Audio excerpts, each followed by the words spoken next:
예레미야 1장 9절입니다. 1장 1절에서 9절입니다. 이 말씀은 살아계신 하나님의 말씀입니다. 우리 함께 고백드리겠습니다.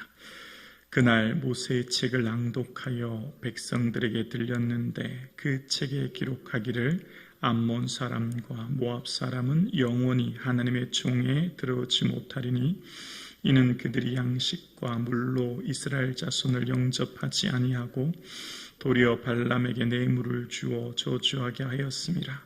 그러나 우리 하나님이 그 저주를 돌이켜 복이 되게 하셨다 하였는지라. 백성이 이 율법을 듣고 그 섞인 무리를 이스라엘 가운데에서 모두 분리하였느니라.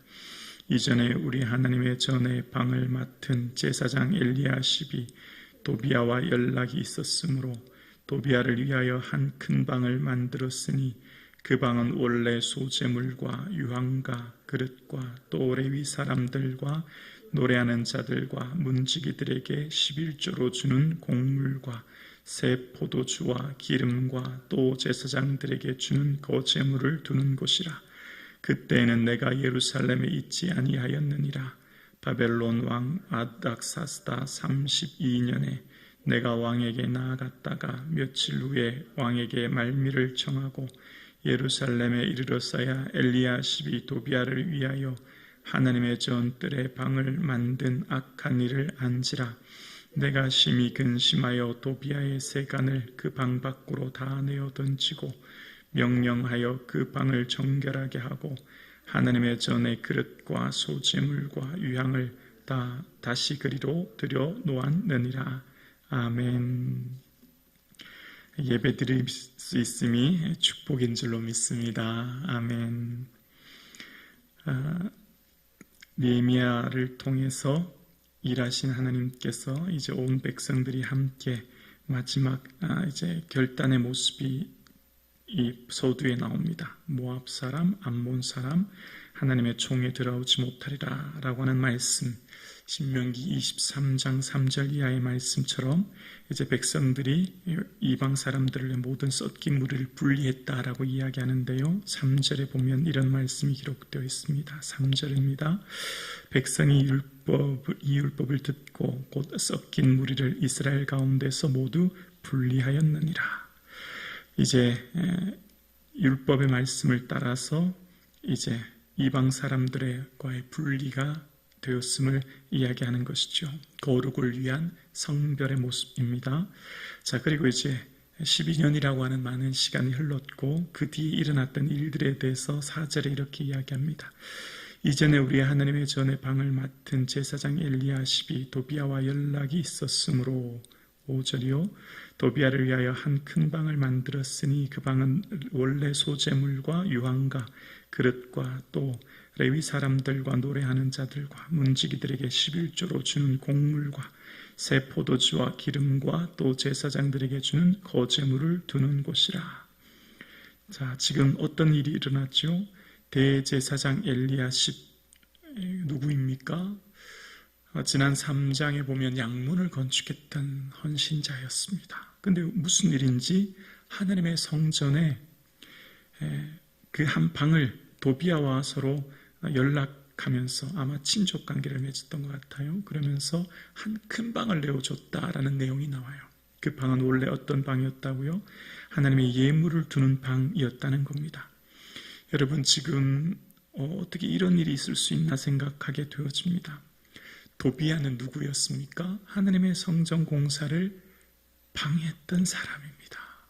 그리고 이전에 6장에 보면 도비아가 예언자 스마야에게 뇌물을 주어서 느헤미야에게 그런 말을 하죠. 오늘 밤 너를 죽이러 온다. 빨리 성전으로 피해야 된다. 그랬더니 느헤미야는 나는 성전으로 피하지 않겠다. 왜냐하면 성전은 제사장만 가는 곳이잖아요. 알고 보았더니 느헤미야가 알고 봤더니 산발락과 도비아에게 스마야가 뇌물을 받았다는 사실을 알았습니다. 또 어떤 일이 있었습니까? 그 전에 도비아에 대해서 많은 유다 귀족들이 친족 관계를 맺고 딸들을 결혼시키고 도비아의 선행을 느헤미야에게 이야기했던 거 기억나시죠? 그러니까 도비아는 이미 이 유다 지역의 토착 세력으로 오랜 시간 유다 귀족들과 관계를 맺은 엄청난 재력가였음을 알 수 있습니다. 그에 반해 이제 얼마 되지 않은 총독 느헤미야 또 제사장들과 관계가 그리 이 엘리야십을 아마 이 도비아는 새로 매수하지 않았겠나 생각합니다. 뭐 어떤 일인지는 잘 모르겠지만 아마 그냥 추측해 볼 때 이 당시 성전세를 내기 위해서는 화폐를 성전세로 교환해야 되는데 거기에 대한 매매권을 줬다든지 아니면 예배를 제사를 드릴 때 가축을 구입해서 사야 될 때 그 가축 판매권을 줬다든지 아마 뭐 이런 이권을 챙겨주게 되었고 그 뒷돈을 대제사장 엘리야시 받았을 것이라 그렇게 생각해 봅니다. 아무튼 이 성전에 하나님의 성전에 조금 전에 암몬 사람 모압 사람과 분리했던 일들이 얘기하면서 오히려 암몬 사람 도비아에게 대제사장이 큰 방을 내어줬다는 내용이 나와요. 그런데 그때 그 뒤에 이제 느헤미야의 모습이 나옵니다. 6절과 7절입니다. 그때에는 내가 예루살렘에 있지 아니하였느니라. 바벨론 왕 아다사스다 32년에 내가 왕에게 나아갔다가 며칠 후에 왕에게 말미를 청하고 예루살렘에 이르러서야 엘리야십이 도비아를 위하여 하나님의 전회들의 방을 만든 모든 악한 일을 안지라. 그때 당시 느헤미야가 자리를 비웠다라는 겁니다. 다시 이 아닥사스다 왕에게 나갔다는 거예요. 오늘 본문 6절에 보면 바벨론이라는 표현은 원래 페르시아인데 바벨론이라고 표현한 이유는 페르시아가 기존의 바벨론 땅, 아수르 땅, 모든 땅을 이미 다 통치하고 있지 않습니까? 근데 지금 이 아닥사스다는 과거 바벨론이 통치하던 지역에 머물렀었던 것으로 봅니다. 그래서 바벨론이라는 표현을 쓰면서 그 바벨론 왕에게 갔었을 때, 자기가 자리를 비웠을 때 뭐 이런 일이 있었다라고 이야기하면서 그 악한 일을 듣게 되었다는 거예요. 여러분, 지금 오늘 대제사장 엘리야십이 가장 성결해야 될 사람입니다. 예배를 집례하는 정말 이스라엘 백성들 중에 가장 모범이 되어야 될 사람이에요. 그런데 대제사장 엘리야십이 어떤 일이 일어났는지 보면 13장 28절 넘겨보면 이런 내용이 나와요. 13장 28절에 보면 대제사장 엘리야십의 손자 요야다의 아들 하나가 호른 사람 산발락의 사위가 되었으므로 내가 내어 쫓아 나를 떠나게 하였느니라. 대제사장 엘리야십이 자신의 손자를 호른 사람 산발락과 친인척 관계를 맺었다. 이런 표현이 등장합니다. 가장 거룩하고 섬겨야 될 대제사장이에요. 그런데 그가 이전에 양문을 건축했던 그 첫사랑이 사라진 채 자신의 욕심에 눈이 어두워 타락한 모습이 오늘 본문에 등장합니다. 정말 참 안타깝습니다. 어쩌면 시간이 지나면서 그 첫사랑, 그 첫 마음이 점점 퇴색된 엘리야십의 모습을 보게 됩니다. 어쩌면 엘리야십을 묵상하면서 저도 이런 목사가 아닌가를 생각해 보게 됩니다. 첫사랑이 사라진 채 그냥 내 욕심만 챙기면서 정말 겉으로는 거룩한 척 보이지만 속에는 온갖 죄악이 가득한 나의 모습. 엘리야십이 어쩌면 저가 아닌가를 생각해 보게 됩니다. 하나님 앞에 정직하고 진실한 삶을 살아야 될 목사로서의 삶을 잘 살고 있는가를 다시 한번 생각하게 되는 겁니다. 한 소자를 낙심하게 되면 면자맷돌을 메고 바다에 빠지는 것보다 빠져야 된다는 말씀처럼 정말 목회를 하면서 많은 사람들에게 상처를 주고 아픔을 주는 그런 목회를 하고 있지는 않은가를 많이 생각하게 되는 시간입니다. 그런데 이런 상황 가운데 8절 총독 느헤미야가 어떻게 하고 있죠? 8절입니다. 내가 심히 근심하여 도비아의 세간을 그 방 밖으로 다 내어 던지고 명령하여 그 방을 정결하게 하고 하나님의 전의 그릇과 소재물과 유황을 다시 그리로 들여 놓았느니라. 여기 내가는 누구죠? 느헤미야입니다.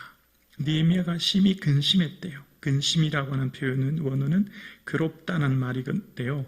느헤미야가 너무너무 괴로웠대요. 누구 때문에 괴로웠습니까?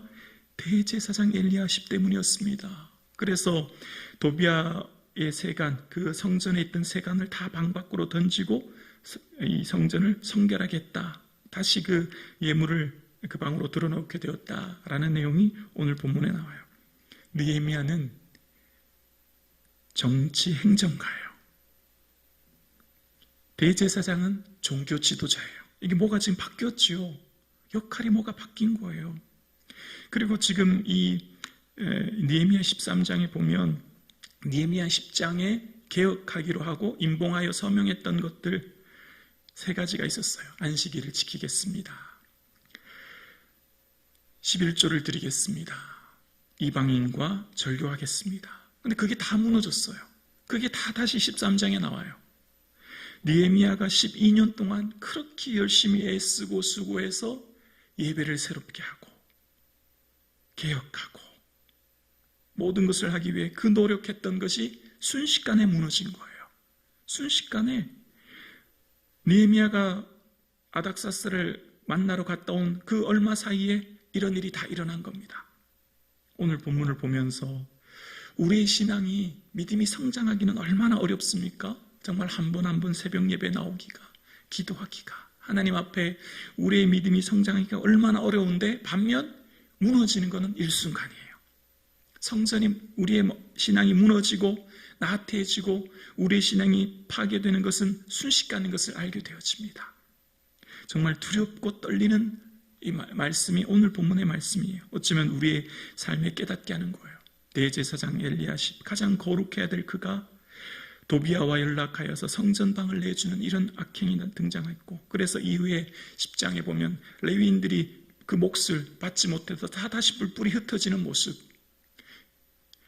어쩌면 그토록 애썼던 과거의 모습으로 회귀하는 모습이 13장에 등장합니다. 오늘 함께 예배드리시는 저와 여러분의 삶 가운데 말씀을 통해 말씀이 거울이 되어 나를 살피는 삶, 그래서 정말 내가 하나님 앞에 정결한지, 정말 하나님과 사람 앞에서의 삶을 살고 있는지, 정말 과거로서의 내 삶을 회개하여 죄악 가운데 머물지는 않은지 말씀을 통해 내 삶을 살피는 이 하루 되기를 주님의 이름으로 축원합니다. 기도드리겠습니다.